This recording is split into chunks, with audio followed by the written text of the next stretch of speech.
Hi y'all, it's another Goth Thursday and I'm sick this time, so I'm not really sick, but I have a little cold. I might have to pause it occasionally and like breathe and stuff. It's a mess. Wanted to tell you a story about, and the only time I think that Daisycakes has been to California by herself. So I was 16 years old. It was a long time ago. And I was, this was not my first voyage though, because I grew up in the Air Force. I've been on planes pretty regularly since I was about 7 or so. And I took my first plane flight when I was 7, got the little wings and everything, and got put on a plane and taken off a plane. I've flown a lot. I've flown so much that I actually thought I was kind of pushing my luck at one point, because I would fly back and forth from France and to South Korea and everything like that, and it just felt like a lot. So I made like little rules for myself, like the Pacific. I wouldn't fly over the Pacific Ocean at night anymore. It was just really funny. So I stopped and started driving around. It was nice.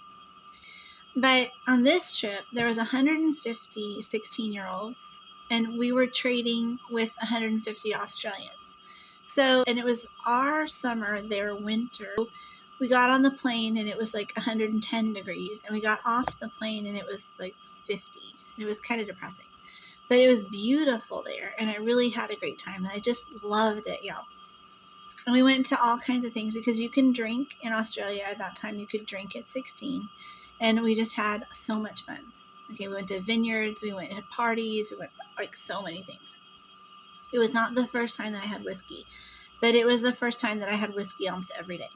So, anyway, so trying to think. Oh, so on the way back, y'all, I have these experiences. They're like totem experiences where they repeat in my life. And we were old enough, so grown up, and we would get taxis and go places, which was so fun, you know. So we went places in Hawaii, and we went places in, when we landed in California, which I'm about to tell you about. We went to those. I would just leave the airport. I always do that pretty much, just leave the airport and go do stuff. We landed in California. And when we landed in Hawaii, we were all singing the Star Spangled Banner, and it was just so moving and wonderful and everything. So we were in pretty good spirits. We'd rested over the flight, and we were all ready to go. And we landed about 4 o'clock in the afternoon in California. And we had like a 8-hour layover. So we got on buses, tour buses, and they were going to take us to see the place where they have the Oscars. I forget. I was talking to Snowman, it reminded me of this story. But we were going to go see the Oscar place, right? We were going to go see the celebrity homes, I guess. He had like a little tour plan. So everybody else got off the bus. And he's like, why don't you stay here with me? And of course, I was innocent. Where can I take you? I'll take you anywhere. And it's just him and me. Nobody else on the bus. Okay? This is before Daisycakes had any sense of like social, go do this trip.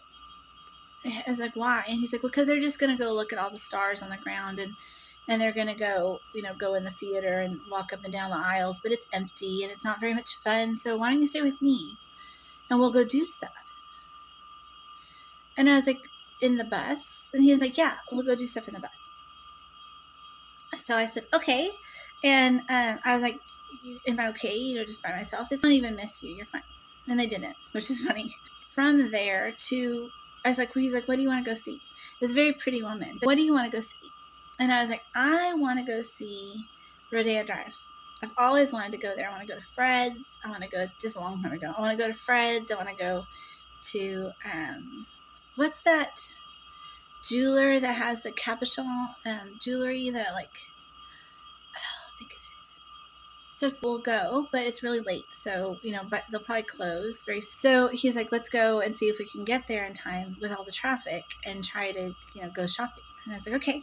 So we went and we did some shopping. We walked up and down the streets, and I looked in the windows and stuff, but I didn't really want to buy anything. My subconscious brain was like, I should be careful. But anyway, he was a really nice guy. He was like, I was 16. He was probably about 50, and he was sort of like heavy, kind of olive skinned, like half bald, but really nice guy. But I wasn't like attracted to him in any way, shape, or form. So we went to all these things, and then he's like, let's go have some food. He's like, you're probably hungry. Let me get you some food. And I was like, okay.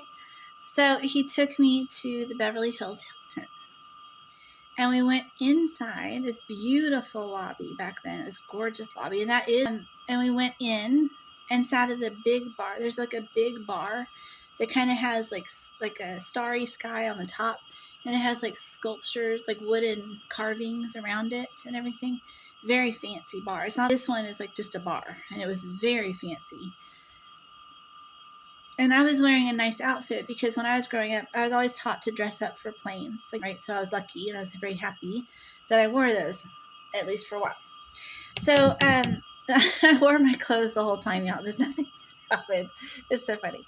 So we went, and he got me soup at the bar, and he got me minestrone, and I've never really been able to eat minestrone since, actually. But he got me minestrone, and he got a whiskey soda, and I got some kind of drink. I don't remember what. It's probably lime soda water and something. I don't know what. A little alcohol, but not much. And because honestly, I'd been drinking almost every day, and I was kind of coming down off of that at 16. It was kind of hard. But I'm not like a heavy, I don't know how to explain it. In my family, like, these things are just what you do. You know, like if I'd been smoking, I would be coming down off of cigarettes, and I would feel a little, So it was just a little tiny bit of something. I had alcohol in my bag too, because I had filled my suitcase with alcohol to come back. Okay. From the Australian vineyards. So I was ready to have a little something. I wasn't addicted to alcohol, I didn't think at that time. But it took me, whenever I travel, like whenever I live in France or whenever I go traveling like that to a country where you can drink when you're younger, it would always take me like 3 weeks before I'd feel like entirely myself again after traveling. And I guess part of that was being hungover and habituated, but I didn't really think of it that way at that time. And sat with me at the bar and talked to me. And then it was like I guess they were walking through the theater or whatever, and they had like 2 hours or 3 hours to do that. So then he was like, well, so after 2.5 hours, he kind of hemmed and hawed around a little bit, made me a little nervous. But then he's like, okay, do you want to go get in the bus and go see some celebrity homes? He's like, I know some that aren't the normal ones that you can see if you want to see. And I was like, well, they probably have like gates and yards and stuff. I don't really think I'm on the bus. We were really like cosmopolitan travelers for 16-year-olds. It was crazy. And then he was like, well, I'll drive you around a little bit and then we'll go find everybody else. And I was like, let's just go find everybody else. It was so funny. So, but I just remember walking out of the hotel and all the lights and everything were so pretty, and the whole street was just so nice. And I was like, this is so special. And I've never been back, but so I got back on the bus with him, and we drove around and different things happened, and it was kind of silly. But the point is that was just an experience that's kind of happened to me a lot, where guys will well, there'll be a group of people and I'll go do adult things that are kind of sketchy almost, y'all. I mean, if I had been a different kind of girl, I don't know what would have happened. I was only 16, but I was too innocent, thank goodness. And so it just went woo right over my head. But it was still really, really nice and fun times. So I thought I would leave that with you.